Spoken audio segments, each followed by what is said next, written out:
Hello বন্ধুরা, কেমন আছো সবাই? আশা করি সবাই ভালো আছো। আমি আজকে তোমাদের নতুন গল্প শোনাতে এসে গেছি। এই শীতের রাতে তোমাদের আমি গরম গরম গল্প শোনাবো। তো চলো শুরু করি। একদিনের সকালের কথা। আমি স্বামীকে ডাকতে গেলাম। বললাম, এই কোথায়, তুমি উঠে পড়ো এবার। কিন্তু উনি আমার কথায় না উঠে আমার হাতটা ধরে বিছানায় টেনে নিয়ে বালিশের মতো জড়িয়ে ধরে ঘুমের ঘোরে গালে চুমু খেতে লাগলেন। আমি বললাম, আরে দরজা খোলা আছে, ছাড়ো, কেউ এসে যাবে। সে আলসে মুখে বলল, আসুক, তাতে আমার কি, আমি আমার বউকে আদর করছি। এই বলে কাছে টেনে নিয়ে আরো জোরে জোরে চুমু খেতে লাগলো। আমি বললাম, এই তো কাল রাতে এত আদর করলে, ওঠো, এবার বের হতে হবে। ওকে কথাগুলো বলার পর জোর করে ওকে উঠিয়ে দিলাম। ও ঘুম ঘুম চোখে বলল, ধুর বাবা, ভালো লাগে না, চাকরি ছেড়ে দিতে হবে এবার। ওর কথাটা শেষ করতে দিলাম না। ওর হাতটা ধরে টেনে নিয়ে বললাম, যাও ফ্রেশ হয়ে আসো। মায়ের টেবিলে ব্রেকফাস্ট সাজানো হয়ে গেল বোধহয়। সে ঘুম ঘুম চোখে উপরের বাথরুমের দিকে চলে গেল। আমি দেখে এলাম কিছু ভুলে গেলাম নাকি ব্যাগের মধ্যে। মিনিট 10 পরে বাথরুম থেকে ওর আওয়াজ হলো, ওই আমার শ্যাম্পুর বোতলটা একটু দিয়ে যাও তো। আমি শ্যাম্পুর বোতলটা নিয়ে বাথরুমের দরজার কাছে গিয়ে টোকা দিলাম। এইবার সে আমার হাত সহ ধরে টেনে আমাকে বাথরুমের ভিতর নিয়ে গেল। তারপর দরজা লক করে আটকে দিল। ওকে বারণ করা চোখে বললাম, এই একদম ভালো হবে না কিন্তু, আমার গোসল করা হয়ে গেছে। সে বলল, ধরেছি কি ছাড়বো বলে। এই বলে সাবানের ফেনা ভর্তি গায়ে আমাকে জড়িয়ে ধরল। ঠিক এমন সময় মা উপরে উঠে এসে ছেলে বৌমা কাউকে দেখতে না পেয়ে ডাক দিল, বাবা বৌমা কই তোরা। আমি রাগের কণ্ঠে তাকালাম, বললাম, তোমার জন্য ফেসে গেলাম, এখন মাকে কি জবাব দেই। সে একটু এমন নাছুর বান্দা। সে বলল, ঘুম থেকে ওঠার সময় একটু আদর করতে দিলে এখন কি আর এমন হতো? তখন আদর করতে দাও নাই, এখন দিতেই হবে। আমি বুঝলাম সে আমাকে ছাড়বে না। হুট করে তাকে একটা চুমু দিয়ে আমি শাশুড়ি মাকে আওয়াজ দিলাম, মা আমি বাথরুমে আছি। মা বলল, ছেলে কোথায়? আমি এখন কি জবাব দিই? মিথ্যা কথা বললাম, জি মা, আপনার ছেলে মনে হয় দাঁত মাজতে মাজতে বাইরে চলে গেছে।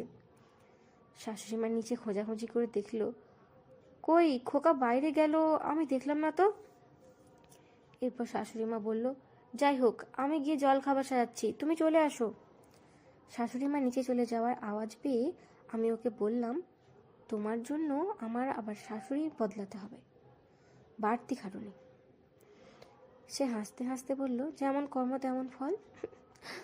আমি বাথরুম থেকে বের হয়ে এসে নতুন একটা শাড়ি বের করে পরতে আরম্ভ করলাম। ঘরের বন্ধ দরজার ফাঁক দিয়ে এদিক ওদিক তাকিয়ে এসে বলল, কই তুমি খুলো তাড়াতাড়ি। আমি এলোমেলো শাড়ি বুকে জড়িয়ে ধরে আর এক হাতে দরজা খুলে দিলাম। সে ঘরের ভিতর ঢুকে আবার দরজার সিটকানি লাগিয়ে দিল। তারপর আমি দাঁড়িয়ে আছি, ও আমার পিছন থেকে জড়িয়ে ধরে আমার ভেজা চুলে মুখ খুঁজে দাঁড়িয়ে আদর করতে লাগলো। তারপর আমি বললাম, তুমি এমন করতেছো, জলদি জলদি বের হও না, কয়টা বাজছে মনে আছে তোমার? সে বলল, এই খুনসুটিময় জীবন ভালো লাগে না, জীবনটা শেষ হয়ে গেল। আমি এবার হাসি মুখে বললাম, ওকে ঠিক আছে, যত বেশি ছুটি পাবে তত বেশি আমায় জ্বালাবে, এবার ঠিক আছে? সে বলল, ধুর, বিয়ের পর না হয় একটু ঝগড়া করলাম, খুনসুটি করেই একসাথে থাকলাম।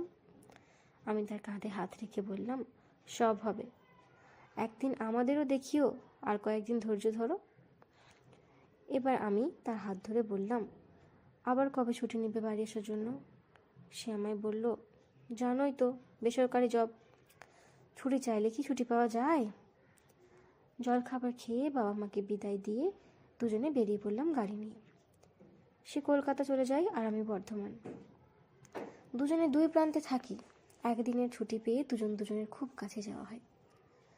যাওয়ার পথে সে আমাকে বলল, সত্যি না, তোমায় ছাড়া আমার থাকতে ইচ্ছে করে না, একা একা চাকরিটা করি, যদি দুজনের চাকরি এক জায়গায় হতো। আমি বললাম, কপালে নেই, কি আর হবে। তার মনটা ভার হয়ে গেল। কিছুক্ষণ চুপ থাকার পর হাতঘড়িটা দেখে আমি বললাম, আমাকে 8টার রেলওয়েটা ধরিয়ে দিও, নয়তো পৌঁছাতে দেরি হয়ে যাবে। দেরি হলে সেই বসের মেজাজ শুনতে হবে আবার।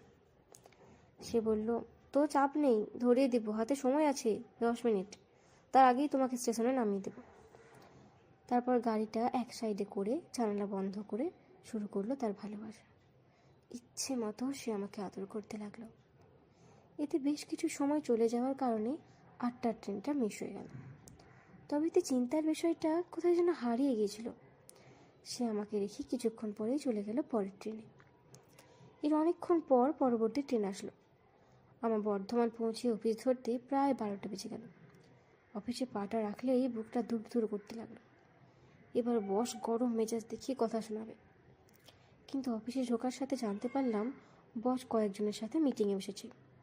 কিন্তু মিটিংয়ের খবরটা আমি জানতাম না।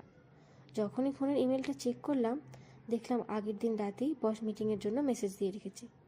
কী আর করব, অফিসে কাজ করতেছি। মিটিং শেষ হতেই বস যখন আমাকে ডেকে পাঠালো, তখন আমি ভাবলাম মনে হয় আমার কপালে দুঃখ আছে। কিন্তু বসের ঘরে যেতেই বস নরম কণ্ঠে বলল, আমাদের কলকাতাতে নতুন একটা শোরুম খুলবে, তুমি কি যাবে? আমি তো মহা খুশি, আমার স্বামীর সাথে একসাথে খেলতে পারবো এই ভেবে। পরবর্তীতে কলকাতায় কি হলো তা জানতে সাথেই থেকো। আজকের গল্প কেমন লাগলো তা কমেন্ট করে জানাও। আরও নতুন নতুন গল্প পেতে আমার চ্যানেলটি সাবস্ক্রাইব করে রাখুন বন্ধুরা। ধন্যবাদ।